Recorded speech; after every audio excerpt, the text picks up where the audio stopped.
Quand vous appuyez sur les canaux de chaque côté, vous arrivez à faire sortir le pus. Petit cours de biologie entre chasseurs. Depuis juillet 2009, la Fédération départementale de la chasse organise des sessions de formation sanitaire. Le but, savoir discerner si oui ou non le gibier est consommable. On explique toutes les règles d'hygiène alimentaire concernant la venaison, principalement pour le grand gibier. Les règles à respecter pour le dépouillement des animaux, donc le respect donc de la chaîne du froid, etc.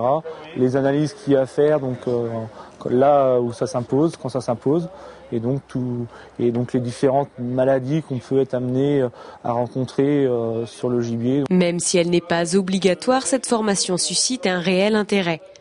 Depuis sa mise en place, plus de 200 personnes ont déjà participé à la session. C'est intéressant d'avoir des professionnels qui nous expliquent, puis après sur le terrain, il faudra le mettre en application.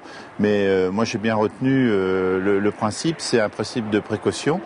Donc dès qu'on a un doute, on n'hésite pas, c'est pas la peine d'aller s'empoisonner ou d'empoisonner nos meilleurs amis avec une viande qu'on peut considérer comme avariée. Mais en fait, mis à part la trichine, une bactérie que l'on peut trouver sur le sanglier et qui a des conséquences graves sur la santé de l'homme, il n'y a pas de réel danger à consommer un mauvais gibier. Les risques, c'est peut-être plus au niveau des responsabilités de faire consommer des animaux qui sont impropres à la consommation humaine. Il y a peu de cas, en fin de compte, d'animaux malades ou malsains sous le terrain, mais ça peut quand même arriver.